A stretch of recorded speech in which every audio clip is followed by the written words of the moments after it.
귀한 찬양 감사합니다. 제가 들을 때 아주 용기를 많이 얻는 참입니다. 언제나 우리의 등 뒤에 계시는 하나님을 인해서 늘 마음이 든든합니다. 아멘. 오늘 말씀의 제목은 소망의 하나님입니다. 소망의 하나님. 본문의 말씀으로 로마서 15장 13절의 말씀을 오늘 본문의 말씀으로 선택을 했습니다. 로마서 15장 13절 신약성경 260페이지입니다. 제가 봉독하겠습니다. 소망의 하나님이 모든 기쁨과 평강을 믿음 안에서 너희에게 충만케 하사 성령의 능력으로 소망이 넘치게 하시기를 원하노라. 소망의 하나님께서 성령의 능력으로 우리에게 소망이 넘치게 하시기를 원한다. 그렇게 사도 바울이 편지하고 있습니다.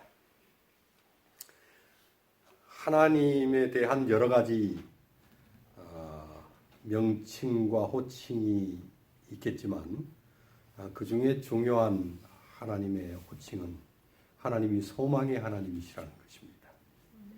하나님은 소망의 하나님이십니다. 소망이라고 하는 말의 뜻은 어떤 일이 이루어지기를 바라는 것, 이것이 소망이라는 단어의 뜻입니다. 어떤 일이 이루어지기를 바라는 것. 그리고 또 다른 뜻으로 긍정적인 기대감, 그런 뜻으로 풀이를 합니다. 어떤 일이 이루어지기를 바라는 것 또는 긍정적인 기대감.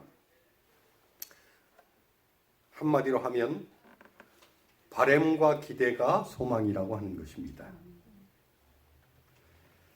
그런데 하나님은 소망의 하나님이시다라고 할 때의 그 소망은 그 이상의 뜻을 가지고 있습니다. 하나님은 바램과 기대만 품게 하는 것으로 그 소망을 끝내지 않으신다는 것입니다. 단지 소망은 소망일 뿐이다라는 그런 의미로 그것을 끝내지 않으신다는 것입니다. 하나님은 소망을 주시되 반드시 소망의 실현을 이루게 하십니다. 하나님은 소망을 주시되 반드시 소망의 성취를 보게 하십니다. 하나님은 소망을 주시되 반드시 소망을 완성케 하시는 것입니다.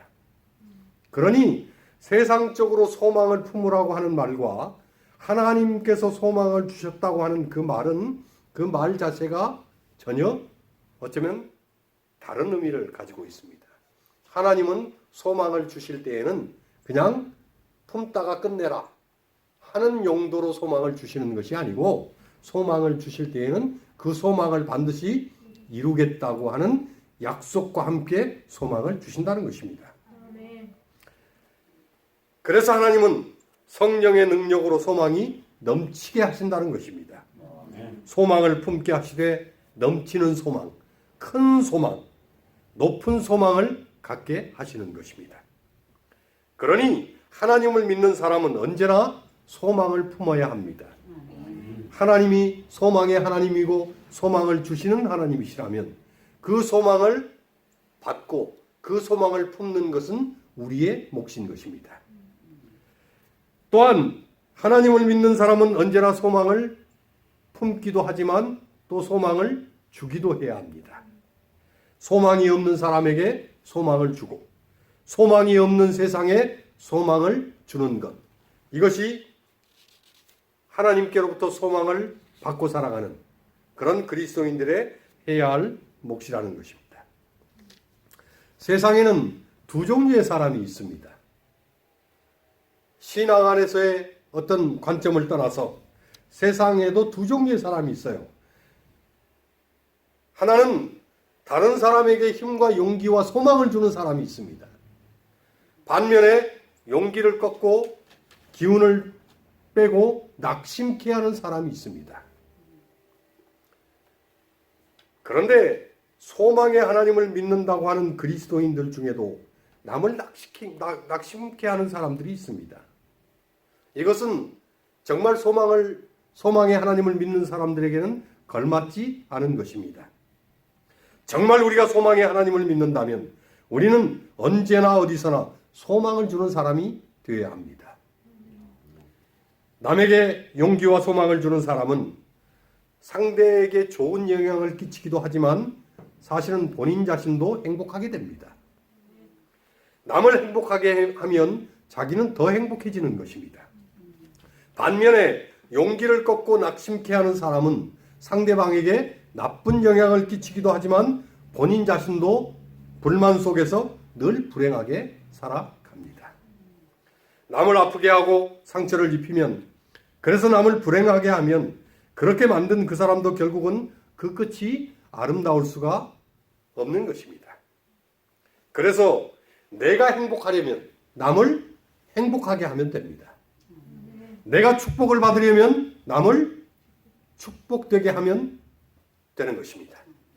왜냐하면 남을 축복하면 나는 축복의 통로가 되어서 축복이 차고 넘치고 그래서 흘러가게 되기 때문입니다.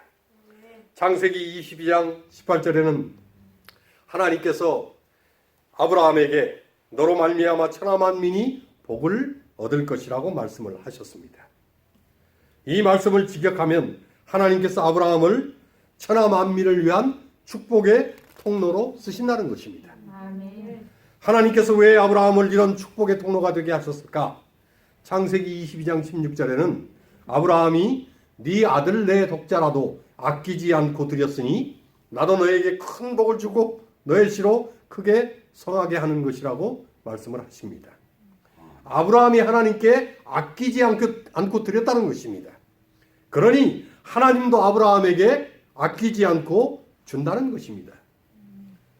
하나님께 아끼지 않고 드리면 하나님도 아끼지 않고 그 사람에게 주는 것입니다. 하나님께서 아브라함에게 아끼지 않고 주신 것이 뭘까? 축복 정도가 아니고 축복의 통로가 되게 하신 것입니다. 축복은 나 혼자 받는 것으로 그만입니다.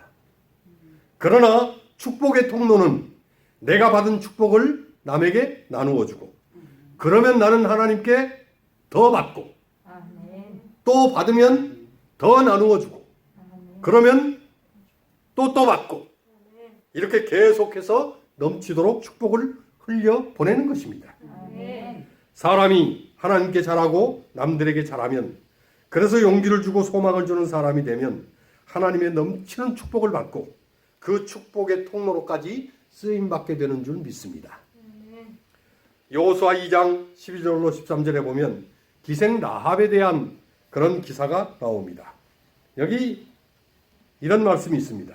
그러므로 청하노니 내가 너희를 선대하였은즉 너희도 내 아버지의 집을 선대하여 나의 부모와 남녀 형제와 무릇 그들에게 있는 모든 자를 살려주어 우리 생명을 죽는 데서 건져내기로 이제 여호와로 맹세하고 내게 진실한 표를 내라.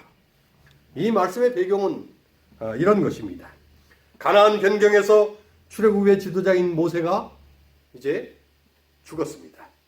하나님은 새로운 지도자로 모세의 시종이던 여호수아를 세우셨습니다. 여호수아는 하나님의 말씀에 순종할 것을 다짐하고, 그리고는 하나님께서 주심하고 약속하셨던 가나안을 정복하기 위해서 이제 이스라엘 대군을 데리고 출발을 했습니다.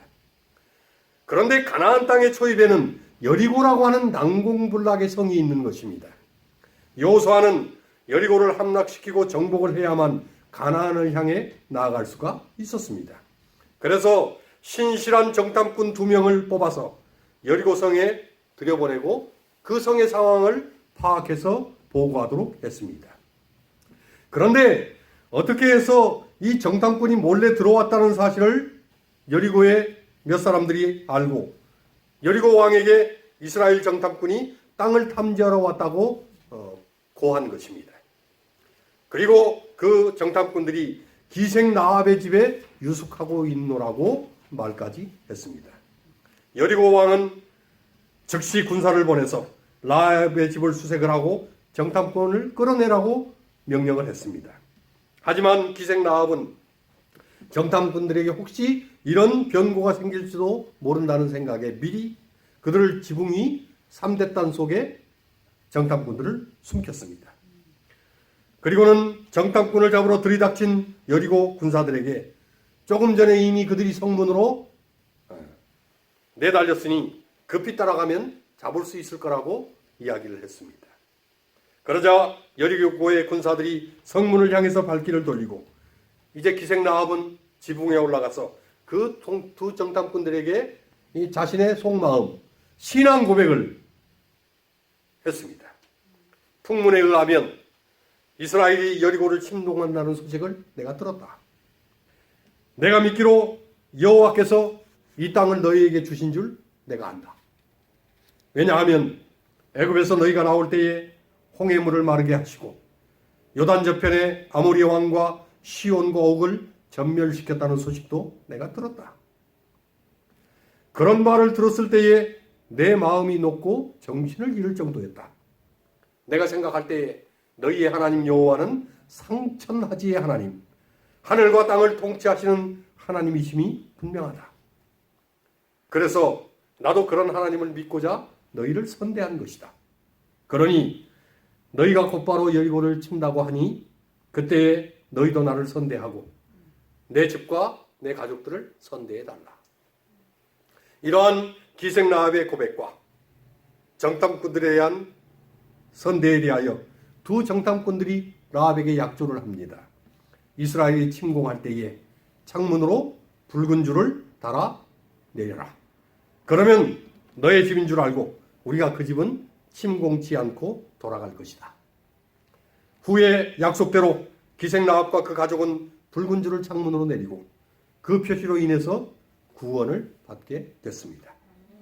저는 이 사건에 대한 기록 중에 내가 너희를 선대했으니 너희도 나를 선대하라는 말에 주목하게 됩니다. 사실 이 말은 기생라합의 고백에 의하면 정탐꾼들을 선대하기 이전에 하나님께 대한 선대를 그가 고백을 한 것입니다. 상천하지에 하나님이심을 믿고 하나님의 정탐꾼을 선대하오니 하나님도 나를 선대해달라고 하는 그런 고백을 라합이 한 것입니다. 하나님께 소망을 두니 그 소망에 응대해달라는 것입니다. 하나님은 기생라합의 그 믿음과 소망에 정말로 선대하시고 기가 막히게 응대를 하셨습니다. 그냥 이스라엘의 침공에 의해서 기생라합과 그의 가족이 생명을 구한 정도의 선대가 아니고 정말 기가 막힌 선대를 라합에게 베푸셨습니다. 마태복음 1장에는 아브라함과 다윗의 자손 예수 그리스도의 계보가 나옵니다. 그 계보의 기록 중에 마태복음 1장 5절은 이렇게 쓰여져 있습니다. 살몬은 라합에게서 보아스를 낳고 보아스는 루색에서 오벳을 낳고 오벳은 이새를 낳고 이새는 다윗 왕을 낳으니라. 그리고 그 뒤로 쭉 가서 이것은 예수 그리스도의 계보니라 이렇게 되어 있어요. 라합이 느닷없이 예수 그리스도의 계보에 등장을 하는 것입니다. 그런데 이게 느닷없는 게 아니고 라합이 살몬과 혼인을 합니다. 이 살몬이 누군가? 바로 여리고를 정탐했던 두 정탐꾼 중에 한 사람이 살몬이었습니다. 여호수아의 신뢰를 받고 파견된 정탐꾼 중에 하나였던 살몬이 죽을 뻔한 위기에서 라합의 도움을 받고 생명을 얻은 것입니다. 이 사실을 기억하고 후에 여호수아에게 요청해서 라합을 자신의 정식 혼인된 아내로 맞이를 하는 것입니다. 기생 라합의 신세가 바뀌고 그의 신분까지 바뀌었습니다. 어느 정도로 바뀌었는가? 정탐꾼이었던 살몬의 아내가 된 그런 정도가 아니었습니다. 보아스의 모친이 되고 룻의 시모가 됐어요. 그리고 후에 다윗 왕의 고조모가 됐습니다. 그리고 드디어는 예수 그리스도의 계보에 오르는 친조상이 된 것입니다. 하나님께서 선대하셨습니까? 이건 선대 정도가 아닌 것입니다. 환대 정도가 아닌 것입니다. 하나님께 소망을 두면 하나님은 신세도 바꾸고 신분도 바꾸고 운명까지 바꾸는 것입니다. 또한 하나님을 선대하고 남을 선대하면 자기도 선대를 받는 것입니다. 그러니 우리는 하나님처럼 꼭 소망을 주는 사람이 되어야 합니다. 우리는 꼭 용기를 주고 힘을 실어주는 사람이 되어야 합니다.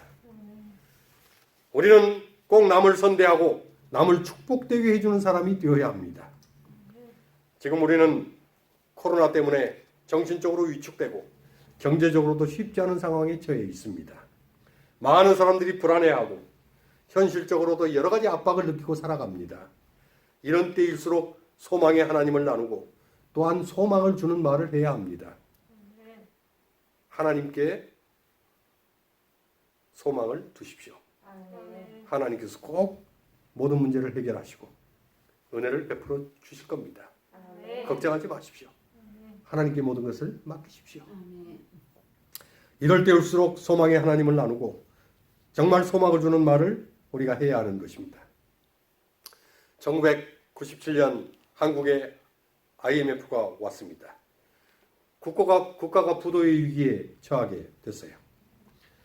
사실은 그때 한국은 지금보다 더 어려움에 직면했던 때였습니다. 그 당시에 한국에서 발행되는 좋은 생각이라고 하는 매거진에 실렸던 한 이야기가 있습니다. 오늘 그 내용을 잠깐 나누려고 합니다. IMF로 인해서 정말로 수만 명이 졸지에 직장을 잃고 거리로 내몰렸습니다. 회사가 부도가 나고 파산을 하고 그리고는 부채로 인해서 집을 빼앗기고 그리고는 지하철역, 서울역에서 노숙을 하는 사람들이 하루가 다르게 늘어났습니다. 돌아갈 집도 없고 일할 직장도 없고 그리고는 길거리에서 어쩔 수 없이 노숙을 해야 되는 홈리스들이 된 것입니다. 수만 명이 그렇게 됐어요. 그런 때에 중소기업에 다니면서 대리로 근무하던 한 그리스도인 40대 가장이 갑자기 회사가 부도가 나고 직장을 잃으면서 실직자가 됐습니다. 그리스도를 믿는다고 해서 그런 모든 어려움에서 면제되지 않습니다. 정말 하나님을 신실히 믿는 40대 가장인데 갑자기 회사가 부도가 나니 직장을 잃을 수밖에 없고 그리고는 실직자가 된 것입니다. 가족을 먹여 살려야 되기 때문에 여기저기 직장을 구했지만은 이 불경기의 여파 때문에 직장을 얻는 것도 쉽지가 않았습니다. 그러다가 어떤 사람으로부터 지하철에서 앨범을 파는 일을 소개받게 됐습니다. 그런데 그런 일은 난생 처음인 것입니다. 그냥 직장에서 책상에 앉아서 근무만 했지 나가서 그렇게 뭐 외판하고 하는 건 한 번도 해본 적이 없는 거예요. 하지만 뭐 다른 할 수 있는 일을 찾을 수가 없으니 생계를 위해서 그거라도 할 수밖에 없는 그런 상황이 된 것입니다. 큰 종이박스 안에 앨범을 가득 넣고 지하철에 올라갔습니다. 그때에 그 자신이 느껴야 됐던 이 그리스도인 40대 지하철 외판원의 고백입니다. 다음 열차가 곧 도착한다는 안내방송이 지하철 역사에 울려 퍼지자 나도 모르게 가슴이 철렁 내려앉으며 등줄기에 식은땀이 흘렀다. 사과상자로 만든 가방을 들고 있는 손에 힘을 너무 많이 줘서 손톱에 살이 파고들 정도였다. 탁한 바람을 불러일으키며 열차가 오고 서서히 문이 열렸다. 나는 쭈뼛거리며 안으로 들어가 주위를 둘러보았다. 출근 시간이 지나서인지 열차 안은 비교적 한산해 보였다. 이 제품은 원래 외국으로 수출하던 것으로 이 교육받은 내용을 입속으로 중얼거리며 마음을 가다듬으려 했지만 눈앞이 캄캄해지고 다리가 후들거려서 서 있기조차 힘들었다. 어려서부터 숫기가 없어서 친구들 앞에서 노래 한 곡 제대로 부르지 못하던 내가 아니든가. 자리에 앉아있는 승객들의 얼굴 표정이 왠지 모두들 화난 것처럼 보이고 자기들끼리 속삭이며 웃어대는 젊은이들도 마치 나를 비웃고 있는 것처럼 느껴졌다. 아무 말 하지 않았는데 얼굴이 화끈거리고 가슴이 뛰어서 고개를 들 수가 없었다. 나는 앨범이 들어있는 박스를 바닥에 놓고 창밖만 물끄러미 바라보았다. 한 정거장 또 한 정거장. 시간은 자꾸 흘러가는데 아무래도 용기가 나질 않았다. 차창에 어른거리는 아내와 딸아이의 얼굴. 순간 눈앞이 뿌옇게 그려지면서 목에 뭔가 뜨거운 것이 올라오는 것이 느껴졌다. 열차 끝쪽에서 잔뜩 쉰 목소리가 들려온 것은 그때였다. 차내에 계신 손님 여러분께 잠시 양해의 말씀드리겠습니다. 고개를 돌려보니 내 나이 또래 된 40대 중반의 남자가 가방 안에서 와이셔츠를 한 벌 꺼내 익숙한 폼으로 손잡이에 걸고 있었다. 제가 소개해드리는 이 제품은 미국 나사의 첨단 과학기술로 제조된 것으로 볼펜이나 매직, 음식물 얼룩도 이렇게 한 번만 문질러주면 거짓말처럼 싹 지워집니다. 그런 걸어놓은 와이셔츠에 매직으로 아무렇게나 낙서를 하더니 가방에서 병 하나를 꺼내 마술을 보여주듯 진지한 표정으로 깨끗이 지워버렸다. 자, 여러분께 특별히 시가 10,000원짜리 2병을 여기서는 단돈 2,000원에 모시겠습니다. 와이셔츠를 아무렇게나 가방에 구겨넣은 그가 한 손에 제품이 포장된 끄러미를 들고 내 쪽으로 다가오는 동안 서너 명의 승객이 물건을 구입했다. 마침내 그가 내 앞을 지나갈 때에 나는 그의 시선이 내 발 밑에 있는 앨범 상자에 잠시 머무르는 것을 보았다. 나는 내 자신이 너무나도 초라하게 느껴져 그가 지나쳐갈 때까지 얼어붙은 듯 꼼짝을 할 수가 없었다. 하나님, 도저히 못하겠어요. 이제 전 어떻게 해야 합니까? 나는 눈을 감고 선 채 마음속으로 하나님께 호소하며 한참 동안 한숨을 몰아쉬었다. 그때 이거 파는 거요? 낯익은 쉰 목소리. 그제서야 눈을 뜨고 보니 얼룩 지우는 약을 팔던 남자가 걱정스러운 눈빛으로 나를 바라보고 있었다. 아, 예, 파는 겁니다. 얼마요? 1,000원. 그는 1,000원짜리 2장을 내밀고 상자 안에서 앨범 2개를 집어들었다. 그리고는 내 어깨를 툭 치면서 나도 처음엔 입이 안 떨어져 고생 많이 했어. 그래도 자꾸 하다 보니까 되더구만. 그는 다음 역에서 문이 열리자 다시 내 어깨를 툭툭 쳐주더니 천천히 걸어나갔다. 문이 닫히기 전 그 남자는 밝게 웃으며 나에게 주먹을 불끈 쥐어 보였다. 열차가 출발하고 손에 든 1,000원짜리 2장을 멍하니 바라보며 다시 한참을 앉아 있었다. 그러다가 나는 잔뜩 긴장한 채 갈라지고 떨리는 목소리로 외치기 시작했다. 차내에 계신 손님 여러분. 이후에 이 앨범 장사는 용기를 얻고 자신감을 얻어서 그렇게 해서 조금씩 모은 돈, 그리고 친구들과 교우들의 도움으로 자그마한 가게를 열고 성공적인 자영업자가 되었다고 그렇게 글에 써놓았습니다. 그러면서 와이셔츠에 얼룩을 지우는 물건을 팔면서 자기에게 용기를 건네준 그분을 다시 뵙고 싶고 진심으로 감사했노라고 꼭 인사를 드리고 싶다. 그렇게 글의 말미를 장식을 했습니다.